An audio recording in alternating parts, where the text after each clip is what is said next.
السلام علیکم ناظرین کرام، نئی ویڈیو میں آپ کو خوش آمدید کہتے ہیں۔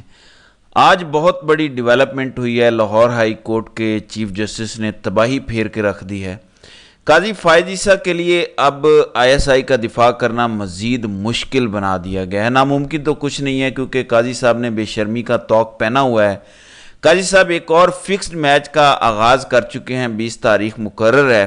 وہ بھی آپ کو بتاتا ہوں کہ کون سا فکسڈ میچ قاضی صاحب کھیلنے جا رہے ہیں، لیکن پہلے شروع کرتے ہیں عمران خان سے۔ آج عمران خان نے اپنی پارٹی کے لوگوں کو آخری وارننگ دی ہے۔ پارٹی کو انہوں نے پیغام دیا کہ ہر قسم کی گروپنگ ختم کرو۔ یہ عمران خان کا پیغام ہے۔ یہ زندگی اور موت کا مسئلہ ہے پاکستان کے لیے، جو سچویشن بنی ہوئی ہے۔ اگر اس کے بعد بھی کسی نے پارٹی میں گروپنگ کی تو میں کسی کو نہیں چھوڑوں گا، مطلب سب کو نکال دیا جائے گا جو اب گروپنگ کرے گا پارٹی میں۔ یہ عمران خان نے آج اعلان کیا ہے کہ اسے پارٹی سے نکال دیا جائے گا۔ انف از انف۔ عمران خان نے اپنا ہاؤس ان آرڈر کرنے کا فیصلہ کیا ہے۔ یہ جو چوں چوں کوئی ادھر سے کرتا ہے، کوئی ادھر سے چوں چوں کرتا ہے، ہر کوئی اپنی اپنی بولی بول رہا ہے اور عمران خان کے بیانیے پہ نہیں چل رہا، تو عمران خان نے کہا کہ گروپنگ ختم کرو، ایک لائن پہ آ جاؤ ورنہ میں کسی کو نہیں چھوڑوں گا۔ پھر عمران خان نے کہا کہ سرگودا جج نے بتایا کہ کس طرح انٹیلیجنس ایجنسی نے اسے پریشرائز کیا، اس کے گھر کی گیس کاٹ دی۔ کوئی بھی جج جو ہمیں انصاف دینے لگتا ہے اس کو پریشرائز کیا جاتا ہے۔ پھر انہوں نے کہا کہ کوئی بھی صحافی اگر PTI کے حوالے سے بات کرتا ہے یا وہ ہمارے فیور میں ہو جائے، اس کو گرفتار کر لیا جاتا ہے، اسے تکلیف پہنچائی جاتی ہے۔ بتایا کہ جس طرح رؤف حسن کو زخمی کیا گیا، حملے ہو رہے ہیں فزیکل۔ پھر عمران خان نے کہا کہ ہمارے فوجی اور ہمارے پولیس والے شہید ہو رہے ہیں۔ ISI اپنا جاب نہیں کر رہی اور ان کا جاب ہے ہماری حفاظت کرنا، مطلب جو پولیس والے اور جوان ہمارے شہید ہو رہے ہیں، یہ ISI کی کوتاہی ہے کیونکہ ان کا کام تھا حملے روکنا۔ ISI کا یہ کام نہیں ہے کہ حملے ہو جائیں تو بعد میں تحقیقات کرنا۔ ISI کا بنیادی مقصد یہ ہے کہ پاکستان پر ہر واردات ہونے سے پہلے، ہر دہشت گردی ہونے سے پہلے اس کو روکنا، اس کو انفوائل کرنا۔ اس میں ISI ناکام ہے، تو عمران خان نے اس طرف بھی توجہ دلائی ہے۔ عمران خان نے قاضی صاحب کو بھی ایک پیغام دیا۔ عمران خان کہتے ہیں کہ میرا قاضی صاحب کو یہ میسج ہے کہ قانون کی بالادستی قائم کریں اس ملک میں۔ The rule of law is being interfered with right in front of the Chief Justice Qazi Faiz Issa. Our party office has been demolished. قاضی فائز عیسیٰ، آپ کی آنکھوں کے سامنے رول آف لاء کی دھجیاں اڑائی جا رہی ہیں، ہماری پارٹی کا آفس گرایا گیا ہے۔ اس کے بعد عمران خان کہتے ہیں یہ قوم سلیوٹ کرتی ہے سرگودا کے جج کو، اسلام آباد ہائی کورٹ کے 6 ججوں کو اور سپریم کورٹ کے 3 ججز کو، ان کو یہ قوم سلیوٹ کرتی ہے۔ آپ بھی جانتے ہیں کون سے 3 جج ہیں سپریم کورٹ کے، اور میں بھی جانتا ہوں۔ پھر عمران خان نے تھوڑی سی بجٹ پر بات کی کہ اتنا ریونیو ہے۔ میں بجٹ پر ایک پوری اگلی ویڈیو بنانے والا ہوں کیونکہ اس حوالے سے بڑی خطرناک چیزیں سامنے آئی ہیں۔ آپ کی بھی ایک دفعہ ٹانگیں کانپ جائیں گی جو چیزیں سامنے آ رہی ہیں۔ کم از کم میں تو گھبرا گیا ہوں جو IMF نے ہم سے شرائط رکھی ہیں، لیکن اس پر اگلی ویڈیو میں بات ہوگی۔ عمران خان کہتے ہیں کہ یہ ملک صرف سرمایہ کاری سے بچ سکتا ہے۔ یہاں پہ جب تک رول آف لاء نہیں ہوگا سرمایہ کاری نہیں آئے گی۔ 50 سال کی سب سے کم سرمایہ کاری جو گزشتہ مالی سال گزرا ہے اس میں آئی ہے۔ تو یہ آج عمران خان کا نیٹ شیل میں پیغام تھا بیسیکلی کہ پہلے میں اپنا ہاؤس ان آرڈر کر رہا ہوں، لوگوں کو پیغام دے دیا ہے جو پارٹی کے اندر گروپنگ کر رہے ہیں کہ انف از انف، اب کوئی گروپنگ برداشت نہیں کی جائے گی۔ دوسری جانب لاہور ہائی کورٹ کے چیف جسٹس نے کمال کر دیا ہے، اور قاضی صاحب کو جو کام کرنا چاہیے تھا وہ لاہور ہائی کورٹ کے چیف جسٹس نے کیا ہے۔ آج ان کا آخری دن تھا، آج ان کے نام کی منظوری حکومت نے دے دی ہے، ان کو لاہور ہائی کورٹ سے نکال دیا گیا ہے۔ قاضی صاحب ان کو سپریم کورٹ لے گئے ہیں اور وہاں ان کو کھڑے لائن لگائیں گے۔ اب یہ سب سے جونیئر جج ہوں گے 17 میں سے لاہور ہائی کورٹ کے، یعنی ان کو شاید ہی کوئی کیس ملے جو امپورٹنس رکھتا ہو۔ جب تک قاضی صاحب ہیں کم از کم یہ کسی بینچ میں آپ کو نظر نہیں آئیں گے۔ میں آپ کو چھوٹے چھوٹے 2-3 کلپ سناتا ہوں، آپ کہیں گے کہ یار کیا کمال بندہ ہے جج ملک شہزاد اور جج محمد عباس کی ایک دن کی زندگی ہزاروں قاضیوں کی ہزاروں زندگیوں سے بہتر ہے۔ میرا سر تو فخر سے بلند ہو گیا کہ کوئی تو بولا ہے، اور یہ ملک کے سب سے بڑے صوبے کا چیف جسٹس بول رہا ہے۔ یہ ذرا ملاحظہ کریں۔ 2-3 دن پہلے جب ایک جج صاحب کا اس بارے میں کمپلینٹ دیکھی تو انہوں نے وہ تمام واقعات جو ان کے ساتھ پیش آئے ان کو بیان کرنے کے بعد آخر میں لکھا کہ میں ان میں سے کسی بھی اقدام سے خوفزدہ نہیں ہوں. میں یہ صرف آپ کے نالج میں لانا چاہتا ہوں کہ یہ کچھ ہو رہا ہے ہمارے ساتھ. انہوں نے کہا کہ میں تمام اقدامات کے باوجود چاہے مجھے کسی بھی قسم کی قربانی دینی پڑے. میرے ان سے فون سے بھی بات ہوئی تو انہوں نے کہا کسی بھی قسم کی قربانی دینی پڑے تو میں اس کے لیے تیار ہوں, لیکن میں کسی کے ساتھ ناانصافی نہیں کروں گا. یہ وہی جج محمد عباس کا انہوں نے بتایا کہ میں نے ان سے فون پہ بات کی اور انہوں نے کہا کہ مجھے کسی بھی قسم کی قربانی دینی پڑی میں دوں گا, لیکن میں ناانصافی نہیں کروں گا. پھر انہوں نے سب کو باعزت بری کیا 9 مئی کے جعلی کیس میں میاں والی سے.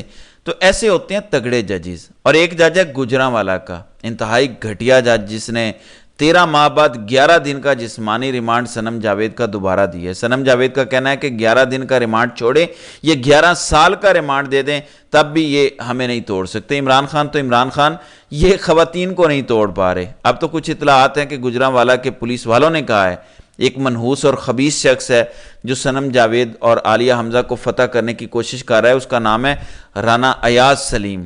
کہتے ہیں یہ رانا ثناء اللہ کا کزن ہے, یہ سی پی او ہے گجرانوالہ کا. مبینہ طور پر یہ کہتا ہے کہ میں ان خواتین کو توڑ کے دکھاؤں گا, اور یہ روز ان کی گاڑی کو صبح نکال کے باہر لے جاتا ہے. لوہے کی پریزنر وین ہے جس کے اوپر ہیٹ اور سائیڈوں سے ہیٹ, وہاں پہ دھوپ میں کھڑی رہتی ہے, بمشکل وہاں سانس لیا جاتا ہے, کھانا پینا نہیں دیا جاتا, پورا دن جو ہے وہ دھوپ میں کھڑا کر دیتے ہیں. تو تشدد ہو رہا ہے مسلسل.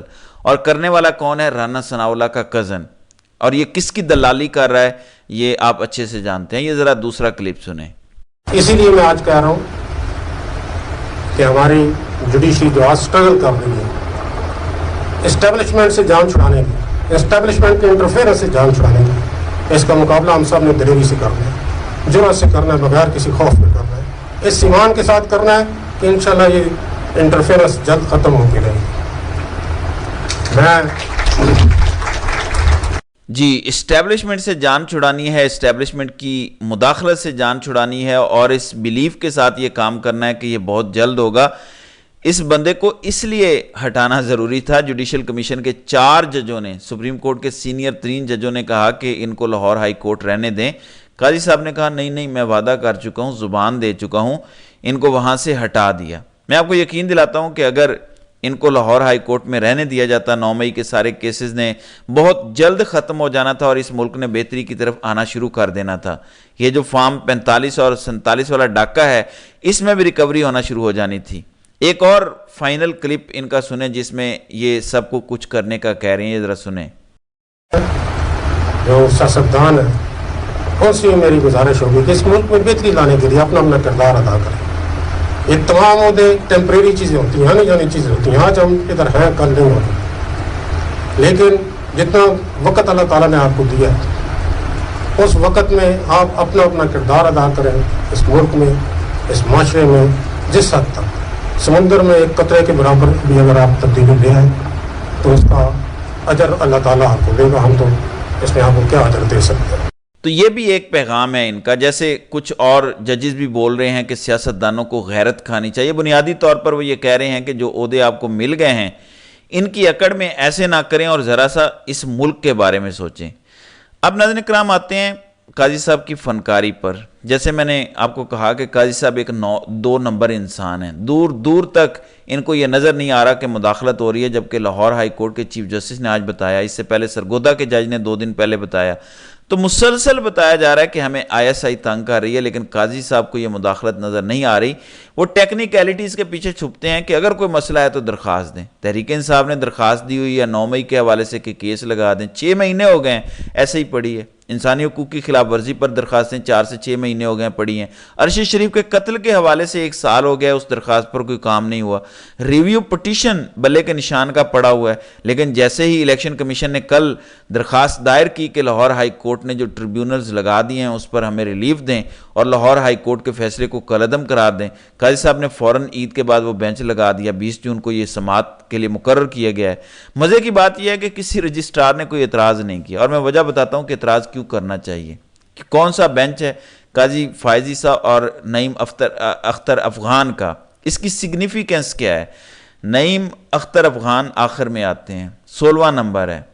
وہ تو قاضی صاحب کے ہم نوالا اور ہم پیالہ ہیں۔ قاضی صاحب جو اس دھاندلی کے ماسٹر مائنڈ ہیں، میرے بقول نہیں، راولپنڈی کے کمشنر نے یہ الزام لگایا کہ قاضی صاحب اس میں شامل ہیں۔ ظاہر ہے کہ RO افسران جو جوڈیشری کے بجائے بیوروکریسی تھے، اس میں قاضی صاحب کا پورا کردار ہے، بلے کا نشان لینے میں قاضی کا پورا کردار ہے، تحریک انصاف کو تتر بتر کرنے میں قاضی صاحب کا پورا کردار ہے، ہر ظلم اور ہر جبر میں قاضی صاحب کا پورا کردار ہے۔